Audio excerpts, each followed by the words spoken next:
por tomarnos esta entrevista. Aquí está Arturo Contreras y yo, Alejandro Ruiz, en la redacción de Pie de Página. Hola, ¿qué tal, Ay, creo Arturo que no y te Al? escuchamos. Ah, sí, ahora. ¿Puedes volver a empezar? Es que no te escuchamos la primera parte, una disculpa. Claro que sí. Hola, buenas tardes, Arturo, Alejandro. Muchísimas gracias por la invitación. Y bueno, pues también un saludo a quienes nos están escuchando y siguiendo. Échale, échale. Pues bueno, Eugenia, ayer se presenta esta segunda colección del informe del mecanismo de esclarecimiento histórico, una colección que a diferencia de la primera, ya lo comentábamos, se centra más en el análisis de las estrategias de contrainsurgencia que el Estado mexicano aplicó, no solamente contra organizaciones políticas o militares, sino también contra grupos o colectivos estudiantiles, organizaciones laborales sindicales y redes de apoyo en defensa de los derechos humanos, ¿no? ¿Qué pintar de esta segunda colección y cuáles, digamos, son los avances o los resultados que se presentan en esta segunda colección del informe? Sí, justo, Alejandro, tuvimos tenemos una sección en el informe, ¿no? A la que puede ir quien está interesado, que se llama, bueno, primero el resumen, ¿no? Entonces ahí en el resumen, bueno, pues ahí en 20 páginas decimos lo que hicimos, pero además hacia el final del informe tenemos un apartado, ¿no? En el cuarto volumen que se llaman hallazgos y aportes. Consideramos distintos los hallazgos de los aportes porque, digamos, hallazgos pues son esas cosas que realmente hasta ahora no se conocían, no estaban, no eran del conocimiento ni público, ni de la academia, ni de los propios colectivos, sobrevivientes, familiares. Y ahí no son muchísimos, pero los hay, creo que son importantes, ¿no? Una lista, por ejemplo, de gente que estaba detenida en 1978 en el campo militar número 1, 23 personas, de las cuales 7 continúan desaparecidas. Entonces, lo que nos permite esto también es la reconstrucción del circuito de desaparición y el saber que efectivamente las personas estaban en el campo militar número 1 según los documentos de las propias Fuerzas Armadas.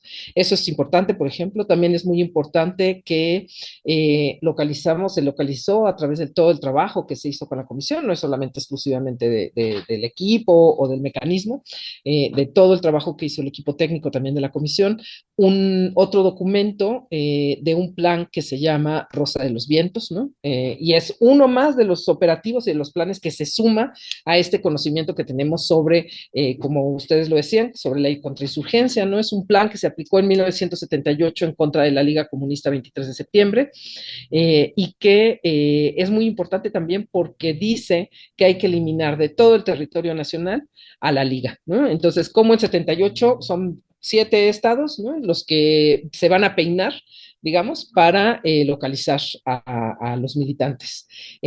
También, por ejemplo, todo el trabajo que se hizo con la Comisión Nacional de Búsqueda para localizar el lugar, la fosa en donde se encuentran los restos de Pablo Alvarado, ¿no? Es muy importante, ¿no? ¿No? Creemos que también es muy importante el trabajo que se hizo sobre vuelos, ¿no? Son más de 100 cuartillas de un trabajo realmente importante en donde se desarrolla lo que se sabe de los vuelos, lo que se sabía hasta ahora, qué más se está aportando. Por supuesto, esta lista que generó gran revuelo hace unas semanas, ¿no? Y que, bueno, habíamos encontrado desde marzo. También, por supuesto, ¿no? Como los distintos momentos que hubo, no solamente utilización de aviones, sino también de helicópteros, que fue también en Jalisco, no solo en Guerrero, ¿no? Entonces, realmente un trabajo muy, si me disculpan decirlo, pero muy serio, ¿no? Muy riguroso sobre todo lo que hay sobre vuelos. Ese también consideramos que es un aporte muy importante, un hallazgo, ¿no? Y finalmente, en aportes, pues hay muchísimos, ¿no? Hay profundización. En algunos casos no la hay, ¿no? Algunos casos, como por ejemplo el del movimiento estudiantil de 68, ha sido trabajado ampliamente desde la academia, desde las distintas comisiones de investigación que han existido también oficiales, pero hay otros aportes importantes, por ejemplo, la lista que pudimos fortalecer, digamos que se pudimos consolidar, aunque no, siempre vamos a decir que una lista de personas desaparecidas, por los motivos que sean, en este caso es por motivos políticos, nunca se puede considerar definitiva porque siempre hay que seguir indagando, ¿no? La problemática que rodea a las desapariciones forzadas tiene también un elemento que dificulta, la desaparición está pensada justamente para que ni los familiares, ni la comunidad, ni la sociedad pueda saber qué pasó con las personas, ¿no? Y entonces eso pues lo vuelve extremadamente complicado de estudiar, ¿no? Entonces, la lista, ¿no? Es una lista de 1,103 personas, ¿no? Una lista que fuimos eso, trabajando a través de lo que existía de la FEMOS, de la Comisión de Verdad en Guerrero, a través de también lo que los familiares nos pudieron permitir, ¿no? Lo que existía en el Comité Eureka, lo que existía en la Asociación de Hijos, lo que existía en FEDEFAM México. Entonces, es una lista que ¿no? Que reúne muchas cosas que existían y nos permite hablar de esto. Otra lista también muy importante es la lista de perpetradores, ¿no? Son más de 2,200 personas que están o estuvieron o pudieron haber estado involucradas en la contrainsurgencia, ¿no? En este sistema represivo que incluyó una serie de instituciones y de grupos de choque y grupos paramilitares. Entonces, es un poco, digamos, esa la perspectiva. Hay también, ¿no? Ayer se señalaba en la presentación algunos casos que no eran, digamos, tan conocidos, ¿no? Por ejemplo, en Mérida, en Chiapas, ¿no? De eso, tanto personas desaparecidas como ejecuciones extrajudiciales. Un poco en los informes que se han ido presentando y con esta segunda parte bueno, con este nuevo informe que se presenta ahora, se habla un poco de la responsabilidad, ¿no? Fue el Estado. Este fue el Estado que hasta hoy nos sigue sonando, ¿no? Que a partir de la desaparición de los jóvenes de Ayotzinapa, pues sigue perdurando en la memoria colectiva, ¿no? Y sigue como presente. Sin embargo, se habla del periodo de la Guerra Sucia como esta cuestión de opresión a la disidencia política, sin que se explique más sobre eso, ¿no? En el informe entiendo que hablan sobre agresiones a personas que se oponían a proyectos de la Comisión Federal de Electricidad, por ejemplo, a proyectos de uso de siembra, de ganaderos, ¿no?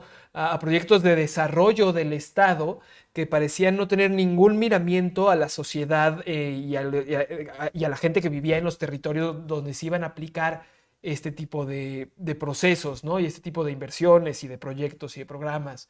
Entonces, pues mucho para la gente joven que nos pudiera estar viendo, pues cómo entendemos esta guerra sucia después de los movimientos estudiantiles, después de los 80, más hacia los 90, como este aparato del gobierno para tomar decisiones sin alguien que les diga que no. O sea, ¿qué más hay allá? O sea, ¿qué más podemos decir afuera de la cuestión? Era para hacer la contrainsurgencia política. ¿Qué significa esto? ¿A qué nos ha dejado, ¿no? ¿A dónde nos ha orillado? Sí, Arturo, yo creo que es una pregunta que en realidad está ahí, ¿no? Está en el aire, o sea, ¿por qué hay dos informes? ¿Por qué se trata de cosas distintas, ¿no? Ayer justamente Daniela Pastrana lo comentaba un poco en la presentación. Le mandamos un saludo y un agradecimiento enorme por su presencia ayer y por todo lo que dijo, ¿no? Yo creo que violencias hay siempre y del Estado, ¿no? El Estado tiende a disciplinar a las sociedades. Eso ha ocurrido en todos los momentos históricos. Probablemente ocurre ahora, ¿no? Desafortunadamente lo hemos visto pues en los últimos días, ¿no?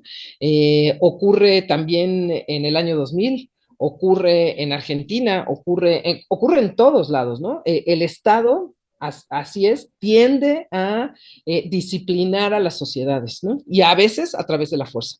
Pero hay distintos tipos de violencia, ¿no?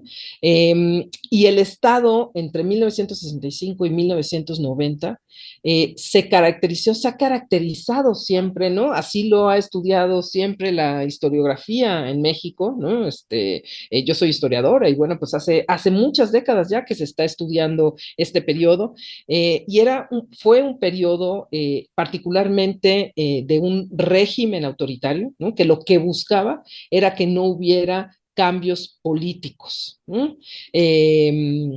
esa es, digamos, como la característica de este Estado, ¿no?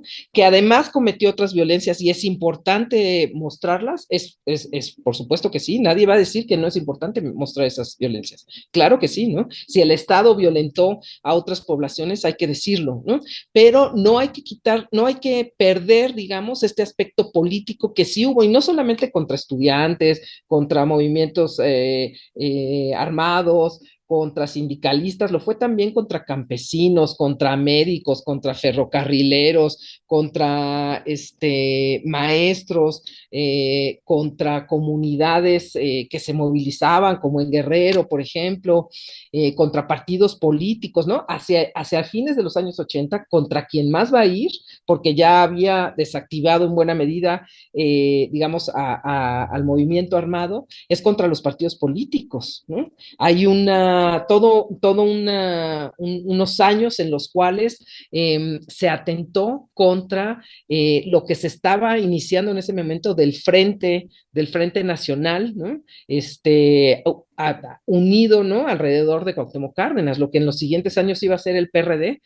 Ahí hay listas muy importantes de cómo pues, se mató, ¿no? Se asesinó y quienes lo vivimos recordamos 1988, ¿no? Con el asesinato de dos de las personas más cercanas de Cuauhtémoc Cárdenas, ¿no?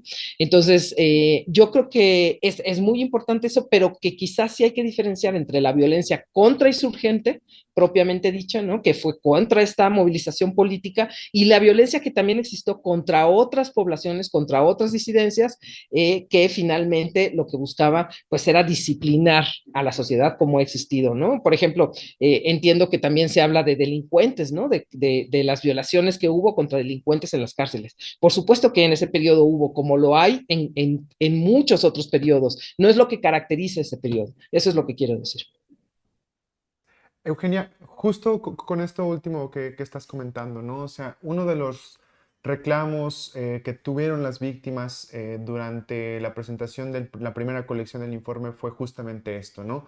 O sea, y es algo que hemos escuchado en entrevistas que hemos realizado aquí en este programa, que hemos hecho como a distintos colectivos, que dicen, bueno, ¿no? O sea, basta ya de hacer memoria, vamos a hacer justicia, ¿no? O sea, es como uno de los planteamientos que, por ejemplo, nos dijeron la semana pasada integrantes del Comité 68, y que justamente también por ahí gente del Comité Eureka que hemos entrevistado, como que va en esa línea, ¿no? O sea, como que dicen, bueno, o sea, está muy bien que se haga el recuento de esto, está muy bien que digamos, se sistematice, se abra más información, ya lo comentabas completamente, ¿no? O sea, el caso de Pablo, justamente de Pablo Alvarado Barrera, pues nos da pistas de que sí sirven estos trabajos de esclarecimiento para avanzar en indagatorias judiciales, de dar el paradero con los desaparecidos y de ver estos sitios de horror, ¿no? ¿Qué más haría falta, no? O sea, ¿qué recomendaciones da, por ejemplo, este mecanismo de esclarecimiento histórico que, pues digo, la presidenta Claudia Sheinbaum dijo bueno, en la segunda conferencia que tuvo a nivel nacional, dijo que pues iba a leer las colecciones de los informes y las iba a incorporar para su plan de trabajo, ¿no? ¿Qué es lo que seguiría ya después de este ejercicio de recopilación de listas, de que se está probando de que sí se puede avanzar en términos judiciales, inclusive en investigaciones? ¿Qué seguiría, digamos, para los trabajos del mecanismo para que pueda cerrar este ciclo y se pueda, pues, alcanzar la justicia y la no repetición y también la reparación, ¿no? También es fundamental lo que comentas, Alejandro, ¿no? Creo que a final de cuentas lo decías un poco al inicio, ¿no? De esta entrevista. En realidad, mucho de esto, pues los colectivos ya lo saben. Los colectivos llevan 50 años investigando esto, ¿no? ¿Y a poco no han llegado a cosas? Por supuesto que sí, ¿no? Ellos conocen mucho esta información. Por eso te digo, sí hay algunos aportes, algunos hallazgos importantes, pero mucho, pues sí lo saben, ¿no? No les estamos revelando nada. Y no se trataba de eso, ¿no? Yo creo que se trataba de dos cosas, Alejandro. En primer lugar, del reconocimiento oficial de que esa violencia existió, ¿no? Y como lo comentaban, el hecho de que ayer estuviera gente también también como Froilán Enciso, ¿no? De la Unidad de Derechos de la Secretaría de Gobernación, habla de este reconocimiento y él lo dijo claramente, ¿no? Se está reconociendo la violencia política que hubo y eso es muy importante. Y la otra parte, como también lo dicen, es la parte de la justicia, ¿no? La parte de la justicia, el informe que yo encabecé se intitula Por un México sin impunidad, porque la idea siempre pues ha sido esa, ¿no? Que este informe pueda servir justamente para impulsar la justicia, ¿no? Por ejemplo, el informe de la Comisión de la Verdad en Guatemala está siendo utilizado en los últimos años en la justicia, en los juicios en contra de Ríos Montt, en contra de muchísima gente. Entonces, esa es lo que tanto los colectivos, como dices, como nosotros, es lo que esperamos, ¿no? Que efectivamente pueda haber ese impulso y que de aquí puedan sacar un montón de cosas. Algo que me parece fundamental es que en las últimas semanas, los últimos meses, desde el Poder Judicial hemos conocido cosas muy importantes en torno a la guerra sucia, ¿no? Se ha dicho que fue un periodo de terrorismo de Estado, algo que también se menciona en el informe que encabecé. Se ha dicho también que se trata de delitos de lesa humanidad, algo que también mencionamos. Entonces, eso es muy importante, ¿no? Este decreto que hace efectivamente Claudia Sheinbaum en torno al 2 de octubre como delito de lesa humanidad, es algo que también viene en el informe. Entonces, simplemente apuntala lo que se está diciendo desde el Poder Judicial y esperamos que efectivamente la Fiscalía Especial en Derechos Humanos retome este informe. Se lo hemos dicho, estamos en total apertura para colaborar con ellos porque algo fundamental es la justicia, ¿no? Y eso es justamente lo que nos permiten este tipo de crímenes que están incluidos en la guerra sucia, en la contrainsurgencia y que son delitos de lesa humanidad. Muchísimas gracias por estos minutos. No sé si hay algo más que quieras aprovechar, que se nos esté yendo, ¿no? Y que sea importante y que digas, hay que mencionar esto. Si no hay nada así, pues entonces vamos un poco cerrando la entrevista. Muchísimas gracias por tener el espacio de platicar con nosotros y por todo este trabajo que han hecho, ¿no? Muchísimas gracias en verdad, porque pues ya sabemos qué le pasa a las sociedades sin memoria y que no conocen su historia, entonces pues vámonos apropiando de ella y vamos usándola para sanar estas heridas, ¿no? Y para efectivamente pues hacer que no haya repetición de este tipo de crímenes. Al contrario, Arturo, muchas gracias a ustedes, ¿no? Yo creo que una de las cosas fundamentales de todo este trabajo es que pueda llegar a la sociedad. Entonces, el papel de ustedes, ¿no? Como medios de comunicación es fundamental. Realmente les agradecemos muchísimo que nos acompañen.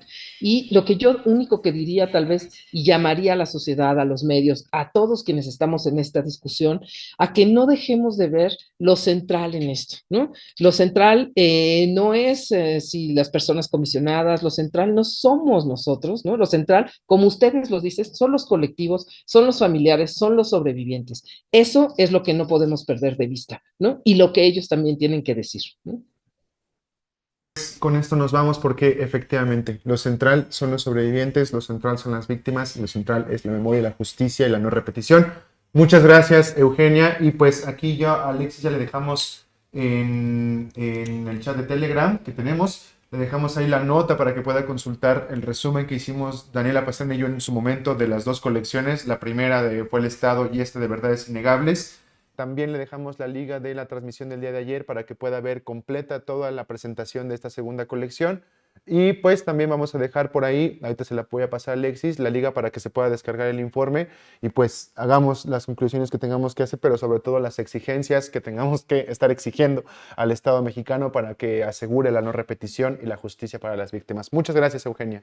Gracias a ustedes. Bonita tarde.